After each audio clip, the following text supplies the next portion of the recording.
नहीं, मेन हमने जो रेजोल्यूशन पास किया उसको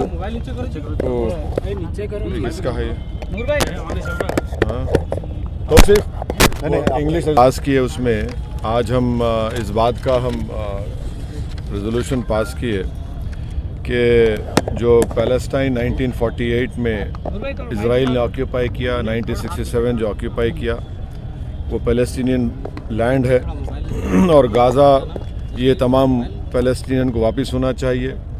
और गाज़ा वर्ल्ड का लार्जेस्ट कंसंट्रेशन कैंप है। 2006 से गाज़ा एक ओपन प्रिजन बना हुआ है। और साथ ही साथ हम वेस्ट बैंक से इज़राइल का विड्रॉल पूछे हैं, पास किए हैं। और साथ ही साथ जो ग्रीक ऑर्थोडॉक्स सेंट चर्च में जो बॉम्बिंग हुई इज़राइल की तरफ से, हम उसका कंडेम किए हैं। और रिपीटेड सिविलियन इंफ्रास्ट्रक्चर जो टारगेट कर रहा है इज़राइल, उससे कंडेम करते हैं हम। ऑस्लो एकॉर्ड का इम्प्लीमेंटेशन नहीं हो रहा, उसका ये इंटरनेशनल यूएन और यूएसए यूके का जिम्मेदारी है। 1974 में इंडिया पहला नॉन अरब कंट्री था जो पीएलओ को sole representative of Palestine recognise किया था। तो हम मौजूदा गवर्नमेंट को याद दिलाते हैं कि महात्मा गांधी ने कहा था कि पैलेस्टाइन फ़लस्तीनियों का है, जैसा कि इंग्लैंड इंग्लिश लोगों का है और फ्रेंच लोगों का फ्रांस है। और हम साथ ही साथ इस बात का भी कंडेम करते हैं कि बाज़ स्टेट गवर्नमेंट्स इंडिया में ये पैलेस्टीनियन प्रोटेस्ट को रोक रहे हैं। और हम सॉलिडारिटी एक्सप्रेस करते हैं पैलेस्टाइन के लोगों से।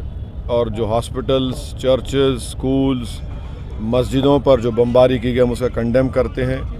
और साथ ही साथ हम इज़राइल की तरफ से जो एक ट्रांसफ़र प्लान इज़राइल इम्प्लीमेंट करना चाहता है, जिसमें गाज़ा से फ़लस्तीनियों को सीनाई डेजर्ट में और वेस्ट बैंक से जॉर्डन में ढकलना चाहता है, हम उसे कंडेम करते हैं। और हमने गवर्नमेंट ऑफ इंडिया से ये डिमांड किया है कि 1987 में भी जब जाफना का ब्लॉकेड हुआ था तो इंडिया ने बड़े ट्रांसपोर्ट प्लेन्स के ज़रिए श्रीलंकन स्पेस में जाकर वहाँ से खाना, मेडिकल इक्विपमेंट 10 मिलियन लोगों को दिया।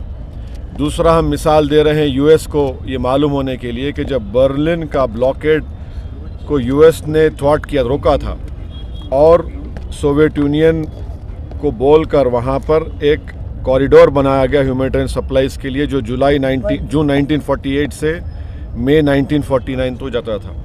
तो अब ये जितना भी गाज़ा में हो रहा है, जिसमें 5,087 लोगों की मौत हुई है, जिसमें 2005 बच्चे मारे गए इज़राइल की तरफ से, 1,119 महिलाओं की हत्या की गई, 187 एल्डरली लोगों की हत्या होगी, 15,898 लोगों की इंजर्ड हुई है। हम साथ ही साथ ये हमास से भी डिमांड करते हैं कि वो महिलाओं को और जो ज़ईफ़ लोग हैं उनको छोड़ें। हम इज़राइल से डिमांड करते हैं कि जो 6,000 फ़लस्तीनी जेल में हैं उनको रिहा करें। और आज भी इज़राइल के जेलों में 1,000 से ज़्यादा मासूम बच्चे हैं, इज़राइल उनको छोड़े। ये प्रोटेस्ट मीटिंग में इन तमाम चीज़ों को डिस्कस किया गया। एड भेज रहा है तो उसको कैसे देखते हैं? हम देखिए, एड इंडिया भिजा रहा है, मगर इज़राइल ये कह रहा है कि हम एड अलाउ नहीं करेंगे। हम जाफना, हम जो है राफा से, इजिप्ट से राफा से गाज़ा में एड भिजाने की बात कर रहे हैं। हमारे प्लेन्स भी चले गए हैं। मगर और हम प्राइम मिनिस्टर नरेंद्र मोदी से डिमांड करते हैं कि वो पहले सीज़ फायर कराए, वहाँ पर गाज़ा में सीज़ फायर कराए, गाज़ा में एक ह्यूमैनिटेरियन कॉरिडोर को खोला जाए। गाज़ा में 50,000 महिला प्रेग्नेंट है, अस्पताल ख़त्म हो रहे हैं, अस्पतालों में बिजली नहीं है, ऑक्सीजन नहीं है, एनेस्थीसिया नहीं है। तो हम हमारे देश के प्रधानमंत्री से ये अपील करते हैं, डिमांड करते हैं कि वो इज़राइल पर, बल्कि हमारे प्रधानमंत्री G20 के भी अब हमारे पास प्रेसिडेंसी है, तो हम जब यूक्रेन पर हमले का कंडेम करते हैं तो ये भी हमला कंडेम करके वहाँ पे ह्यूमैनिटेरियन एक कॉरिडोर खोलना चाहिए, ताकि गाज़ा की जनता को ह्यूमैनिटेरियन रिलीफ मिल सके। हम उम्मीद करते हैं कि हमारे देश के प्रधानमंत्री ये बात इज़राइल को करेंगे और इसका एक कॉरिडोर खुलवाएंगे। और एड की ज़रूरत है वहाँ पर। आप अंदाज़ा लगाइए कि 5,000 लोगों की मौत हो गई है। अस्पताल पर इज़राइल बमबारी कर रहा है, अस्पतालों को बर्बाद कर रहा है। तो फिर कैसा होगा उन लोगों की उनकी सहायता, उनकी मदद कैसे की जा सकती है? सर एक और एड के साथ आज प्रधानमंत्री ने भी नहीं, प्रधानमंत्री से अभी प्रधानमंत्री के पास दिसंबर तक G20 की भी जिम्मेदारी है।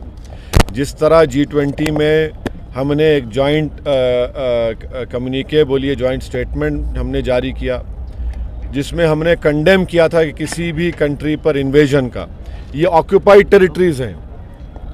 इजराइल रेजोल्यूशन नंबर 242 को नहीं मानता है, 242 रेजोल्यूशन को मानना चाहिए। इजराइल ये ट्रांसफ़र पॉलिसी के तहत अपने गाज़ा के फ़लस्तीनियों को सिनाई डेजर्ट में ढकेलना चाहता है और वेस्ट बैंक के फ़लस्तीनियों को जॉर्डन में ढकेलने का इनका प्लान है। ये जेनोसाइड कर रहा है इजराइल गाज़ा में।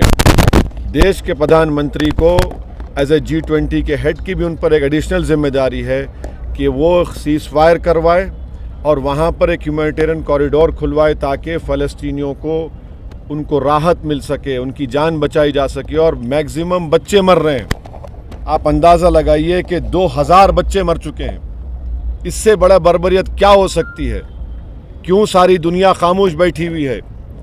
क्यों सारी दुनिया सिर्फ इजराइल की ऑक्यूपायर एज अ फोर्स की बात कर रही है? क्यों फ़लस्तीनियों की बात क्यों नहीं कर रही है?